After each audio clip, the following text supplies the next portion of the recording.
Okay, shalom everyone. Welcome. Nice to have you for our weekly class on a mitzvah from the parsha, or today uh, more of an idea in Jewish ethics from the parsha.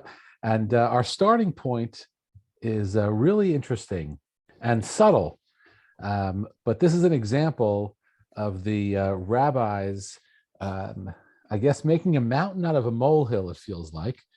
But the place where it ends, I think, is really, really important and lovely. So let's jump right in. So where we begin Sefer Vayikra this week, the book of Leviticus, and it's also Parshat Zachor this week. Keep that in mind, but we're not going to talk about Zachor today. And the very first pasuk in the book of Vayikra says, "Vayikra el Moshe, vayedaber Hashem elav me'ohel moed lemor." God called to Moses and spoke to him from the tent of meeting, saying. So the rabbis are struck by this Vayikra el Moshe, that God first called to Moses and then spoke to him. And we'll jump right into the Midrash, and we'll try to unpack it a little bit. So the Midrash says, I don't have an English translation. I'll translate it. Davar acher. So the previous Midrashim were giving some explanations of this verse, and now the rabbis offer another one. Vayikra Moshe vaydeber Hashem, that Hashem called to Moshe and spoke to him. Mikan amru. From this, it is said, or it has been said, Kol Talmid Chacham she'ein bo dat, any Torah scholar that does not have, now dat here, I don't think it just means knowledge. I think it's more like sort of a sense of what's proper. Nivela tova heimenu. A nivela, which is an animal that has died in a way that would make it not kosher. That's an animal not kosher, is better than that person. So you have a Torah scholar who lacks some sort of understanding or some sort of instinct, is worse than a nevela. And then the Midrash goes on to seemingly explain why. Teda, you should know. Teda lecha shekain. You should know that this is so. Tsei ulamad mimoshe avi hachachma. Go learn this. Tsei ulamad it should raise our antennas, because we are almost a month away from Pesach. A month and a week exactly from Pesach. And Tsei ulamad ma bikesh lavan ha'arami. Right. That's the way that paragraph starts in the Haggadah. So it's a rabbinic way of saying, let's learn together. Say ulamad mi Moshe Aviyah Chachma. Let's learn why this is true from Moshe, the father of wisdom. Avi HaNeviim, the father of the prophets. Shotzi Yisrael Mitzrayim. Right? Moshe was the smartest, and he was the father of all the Neviim, and he took Bnei Yisrael, he led Bnei Yisrael out of Egypt. Va'al yado na'asu kama nisim b'Mitzrayim. Vin no ra'ot al Yamsuf, and by his hand, many miracles were done in Egypt, and awesome things at the sea when Moshe split the sea. So this is like Moshe's elevator pitch, right? His resume. He is the father of wisdom, the father of prophets, led the Jewish people out of Egypt, did miracles and wonders in Egypt at the sea. Ve'ala l'shmei marom. Not only that, he went up to the heavens. V'horid Torah min hashamayim, and brought down the Torah from heaven. V'nitasek b'molechet hamishkan, and participated in the building of the Mishkan. V'lo nichnas lifnai v'lifnim ad shekaralo. However, despite this incredible resume, this incredible list of things that Moshe did, nonetheless, he would not go into the Ohel Moed. He would not go into the place where he is supposed to meet with God until God called him. Right? Don't go into a room before you knock and someone says, come in. Shene'emar, how do we know that Moshe would not go into the Ohel Moed before he was called? The rabbis quote our verse, Vayikra el Moshe. First, God called to Moshe and then spoke to him. Presumably, Moshe was not there. He got called into the room. Then he went into the room, and then God spoke to him. So we have this seemingly simple verse, which at first glance seems to be just an introduction to what's going to happen next. And the rabbis, as they are wont to do, managed to learn this lesson. But what we haven't figured out, right, is why the analogy to a nevela. Right? For those who stepped in a little bit late, the beginning of the Midrash says, any scholar that does not have this insight, and I think now the insight is to understand their place vis-a-vis God, is worse than a nevela, worse than a piece of non-kosher meat. What's the connection? I'll ask you. We'll open up the field now, right? Why would that be the thing that the Talmid Chacham without dot is compared to, right? A nevela of all things. Why not say what my teachers used to say to me? He's an oisvarf, which I don't know how you translate. Anyone else ever get called an oisvarf besides me? A bunch of goody two shoes. Well, I don't know what it means, but it's not a compliment. I'm sure of it because it never came in the context of something good. But okay. So why nevela? Why do you think this is compared to a nevela? Something special about being a kosher animal, but when it dies in such a way, it can no longer fulfill that. Can't be sacrificed. Can't be sacrificed. Excellent. It can't be. Yeah. Okay, that's really great. Potential. Yeah.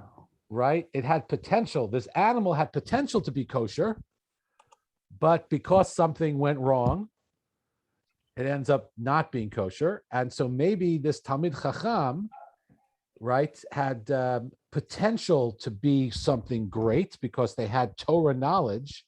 But listen to the message here, right? There was Torah knowledge, but because there was a lack of civility, what would we call that? A lack of derech eretz, right? Yeah. Maybe we say derech eretz kadma Torah. We'll get to that in a minute, right? It's more. Is that like the same? Is that where like Nevel Birshus Torah comes from? Like right? Okay, word? Great. The famous Ramban, excellent Dahlia, that someone could be essentially following all the rules, but they are a naval Birshus Torah. They are. What's a good way to translate a naval? Like crude, I guess. Crass, crude, yeah. With the permission of the Torah, right? You're eating all the food you're eating is kosher, but you're a glutton, right? So that is a naval b'rshut Torah. So here the person, right? It's hard to pinpoint if there is any transgression here, but something's off because they don't have derech eretz. So good, naval b'rshut Torah is excellent. And David's point also, now we understand that maybe this is talking about this person had potential. So let's unpack this a little bit, and we'll start with Rav Aaron Kotler. Rav Aaron Kotler was the founder and Rosh Yeshiva of the Lakewood Yeshiva in Lakewood, New Jersey, and there are a collection of his writings. They're under this title of Mishnat Rabbi Aaron. He has some on the Talmud, and some on the Torah, and some on general Musar. And he quotes this midrash in the context of Derech Eretz Kadma L'Torah.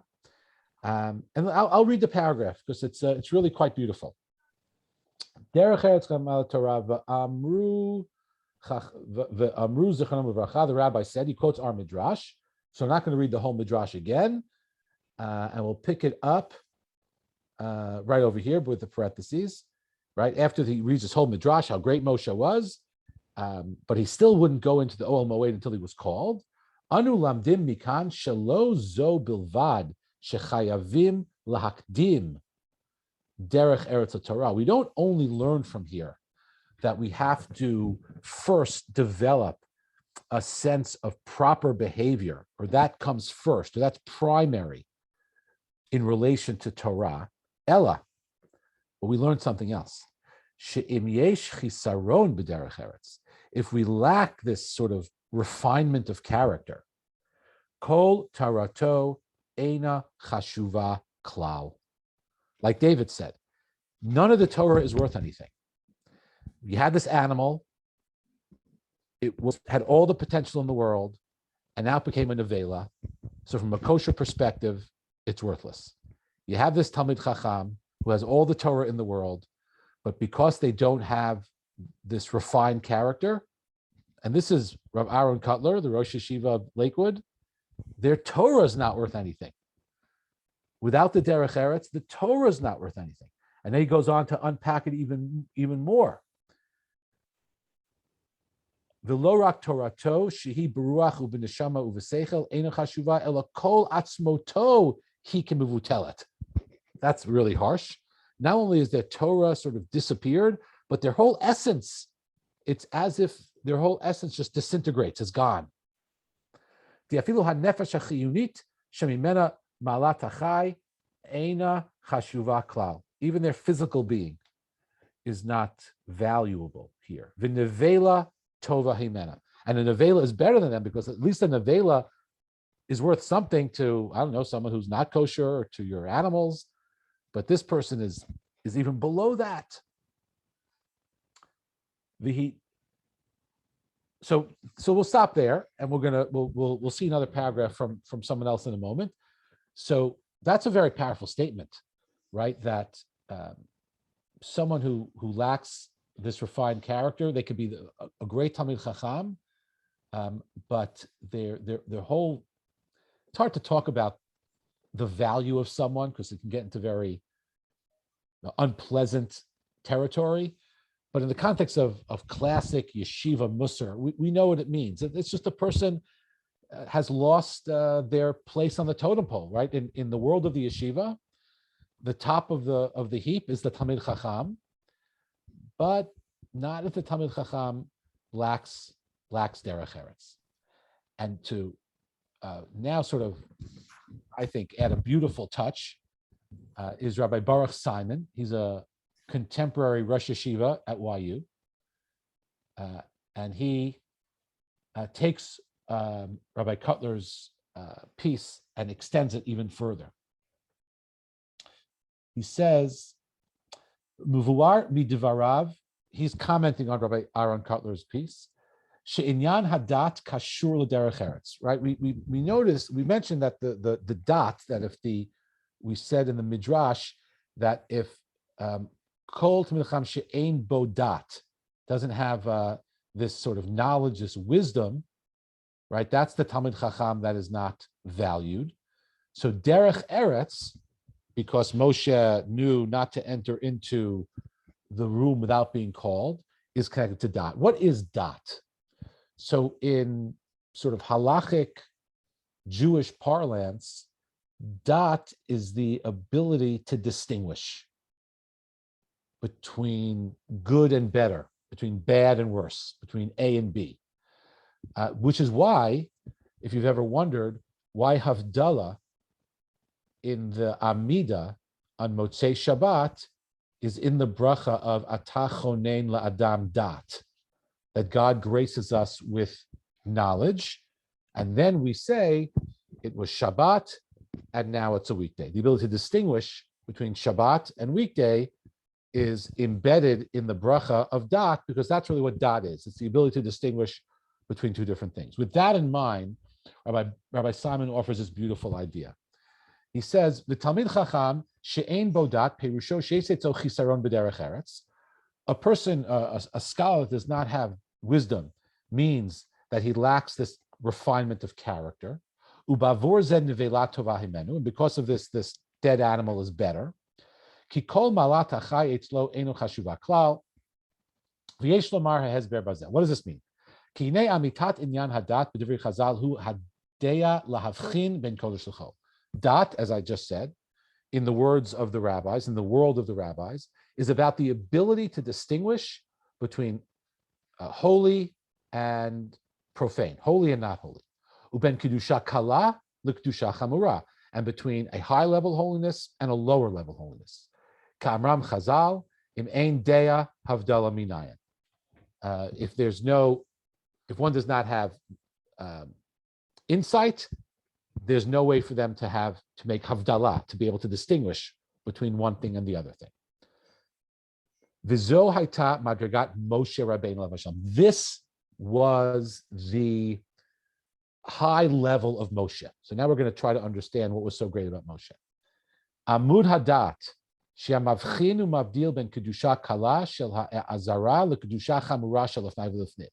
Moshe is considered to be the pillar of wisdom because he understood the difference in sanctity between the azara, which was a lower level of sanctity in the Mishkan, and the inside the Ohel Moed, or inside the Kodesh HaKodashim, which was even a higher level of sanctity. V'lachein lo lichnas ad shekaralo. Now we know why Moshe didn't go in. He didn't go in not just because he wasn't called in. He didn't go in because he was indicating that his behavior needed to be different vis-a-vis the Ohel Moed because it was so holy. Ukemochein al derech zeh hu inyan hityachasut b'derech eretz kalpe achirim. We similarly have to be able to apply this knowledge of distinction to people.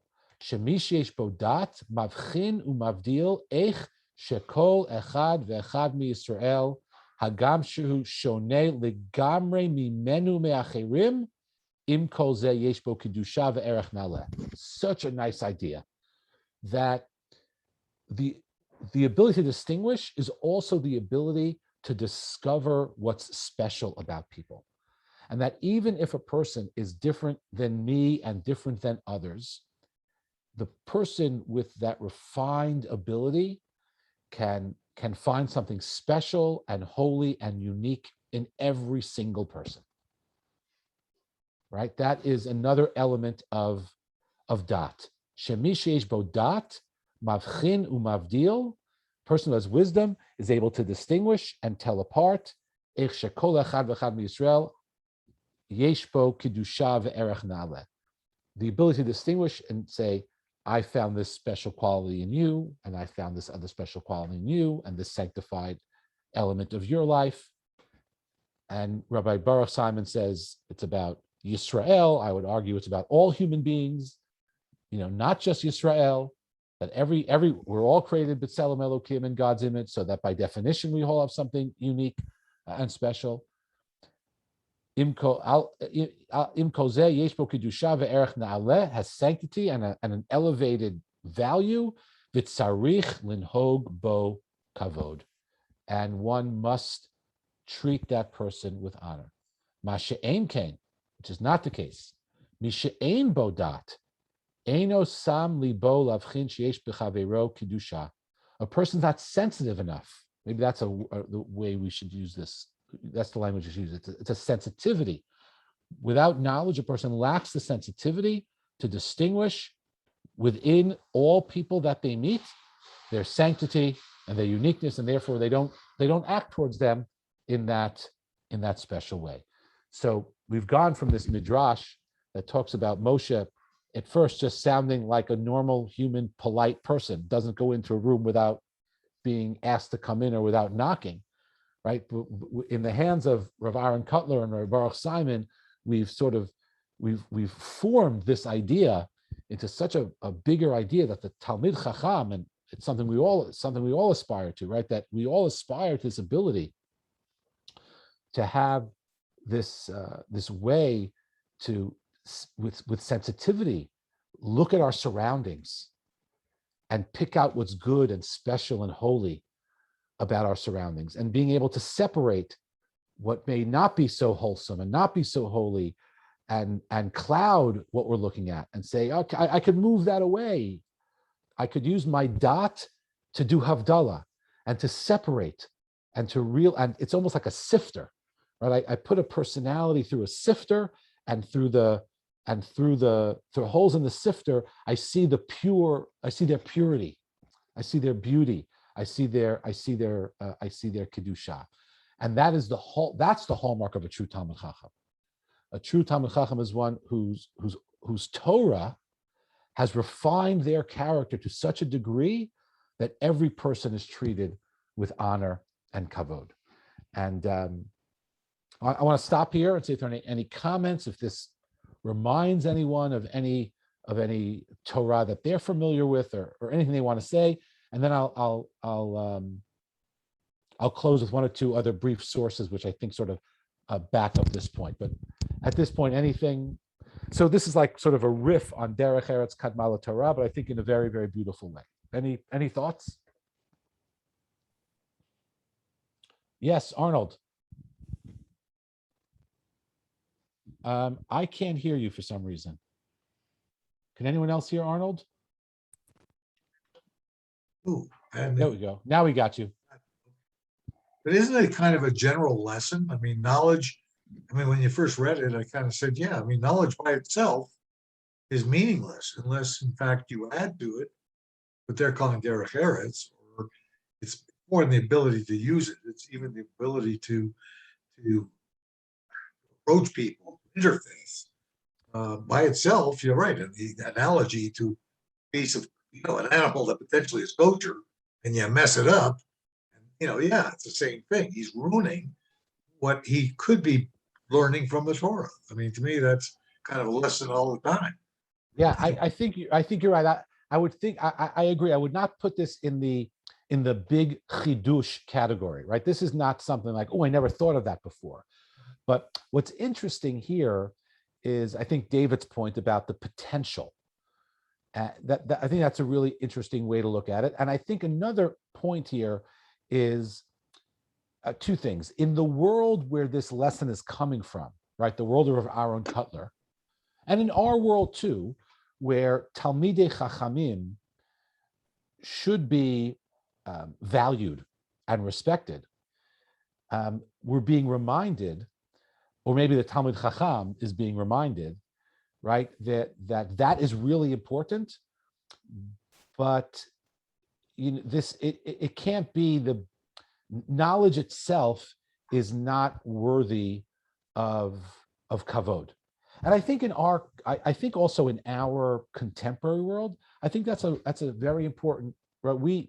Many of us are in a knowledge-based economy. There's the gig economy, and there's the blue collar economy, and many of us are in a knowledge economy, right? We are able to, we all work hard, of course, but a lot of our schooling and training is about amassing knowledge, and with that knowledge, doing our jobs. I'll just speak for myself. That's certainly my job. I went to school for lots of years. I tried to learn Torah. I continue to try to learn Torah and then apply it and teach it. And so our whole world is so much about what we know, that this is like a nice reminder that, yeah, what we know is really important, but it's not the most important thing. And actually, what we know could actually devalue us if that knowledge doesn't make us kind. I see David's on and Shira's on. I don't know if there are any other docs on, right? But I like my doctors who are two things: really smart and really nice. And you could argue, what do I need a nice doctor for? I really just want them to diagnose me properly and give me the right medicine and treatment. Yeah, of course. But for some reason, it makes me feel better about the whole process, right? When they respond and there's a good bedside manner, and there's a clear concern for me as a person, and they ask me one or two extra questions about my life instead of just being totally clinical. I think that's really something that sometimes gets lost. And so I think that's what's going on here. You're right, Arnold. It's not a big chiddush, but I'll just quote the introduction to Mesilat Yesharim. If you ever studied Mesilat Yesharim, in the introduction, he says, nothing in this book is should be news to you. Everything is obvious, but sometimes because it's obvious, we lose sight of it. So I'm going to write a whole book about it, which he did not, maybe he did or didn't realize would become like the quintessential book of Musar. So I have a different take. I know we're already at 9, but I'll go quickly. Go. Or 10 for you. What if the analogy of Hashem is to knowledge or to Torah, and the calling of Moshe and then speaking to him is to wake him up and to say, I'm about to speak to you, get prepared. And in the same way that we have kind of the same analogy here, like you might think that all you need to do is have knowledge, but actually there's another step. You need to be prepared to use that knowledge in the world in a way that's productive. Nice. So maybe that's the other analogy. Great. Yeah. Rabbi, there's also the flip side, which no one has mentioned. Derech Eretz without knowledge is also kind of worthless. And, you know what I'm saying? And there you now get into how many people have you met with wonderful social interface, but no knowledge. Right. I don't want that to be my doctor either, but That's correct. but Correct. But I don't know. We know lots of. I'm not so sure. There are lots of really wonderful, sweet people who do lots of acts of chesed, lots of acts of kindness. But for whatever reason, they didn't go to yeshiva. They haven't had a chance to have a Torah education. But they could still be a tzaddik, right? They could still be a really righteous person. But the Talmid Chacham, who's a jerk, I don't know if they get the tzaddik moniker. So I don't know. I'm not. I don't know. I guess at 120, when we meet after 120, Arnold, we'll know the answer. We'll see who's around, and we'll know the answer. I just want to look at one little snippet of Gemara, which I always love. It's a midrash, which speaks to this as well. It's in Bereshit Rabbah, back in the Avraham days. Here it is. Achar had divrim ha'ela hayat divar Hashem al Avraham b'machazel lemor ha'el tamim darko imrat Hashem tzurufa magenhu l'chol achosim bo. So first, after these things, God came to Abraham, and they connect this pasuk to this event. As for God, his ways are perfect. The word of Hashem is tried. A shield is he for all who take refuge in him. So God protects Abraham, because the end of the pasuk is Anochi Magain, I'm going to protect you, God says to Abraham. And here we have a pasuk in Tehillim that says God is a protector. But the rabbis pick up on this word, Imrat Hashem Tzirufa. The words of Hashem, and Tzirufa here is what we're going to try to translate. So the rabbis say as follows. Rav Amar lo nitnu ha-mitzvot ela litzaref bahen et habriot. So God's words are refined, and the rabbis say the Torah was only given in order to refine humanity. To refine humanity. And then the Midrash asks this great question. Does it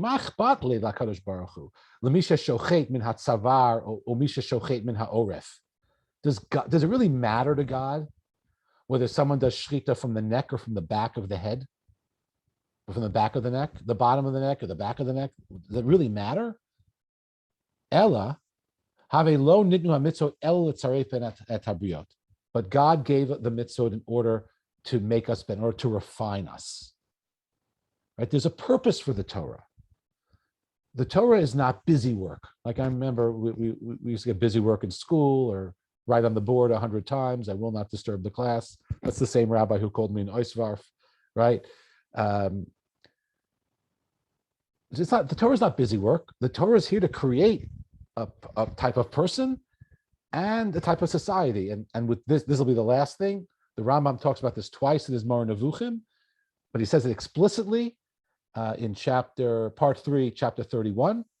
He says that there are 6 reasons for the mitzvot. All the mitzvot fall under one or more of these categories: to inculcate a truth, to remove some erroneous opinion, to establish proper relations in society, to diminish evil, to train in good manners, or to warn against bad habits. So it would be interesting I don't know if anyone's ever written a book to try to fit all the mitzvot under one of these 6 categories. But the Rambam's point is there's a purpose for Torah. It's not busy work. Even the Chukim, the Rambam is a strong proponent that every single mitzvah has a reason that we can figure out if we spend enough time on it. So I call this the short title of this is called is Why Torah, or as we sent out, an important lesson from a tiny incident. This tiny incident of Moshe not going into the Ohel Moed until God invites him opens up a discussion about dat, knowledge and wisdom, which is about Havdalah, the ability to distinguish and to have the sensitivity to look at other people and find what's fine about them, and what's good about them, because that's essentially what the Chachma is supposed to be about. The Chachma, the wisdom, the Torah knowledge, is supposed to lead us to this refined character, so that we can treat everyone with kavod, sort of an expanded idea of derech eretz kadma l'Torah. So thank you for joining. Yeah. And any last words? Any last comments, questions, or thoughts? Very nice. Okay. Thank you, Rabbi. Thank you, Rabbi. Shkoyach. Thank you for joining, everybody. I wish everyone a early best wishes for Shabbat Shalom. I hear it's, like I said before, I hear it's cold where you are, so stay Snowing. warm. And I hope to see you all soon. Thank you. Perfect, All the Elman. best. Have a good night. Bye-bye. Okay.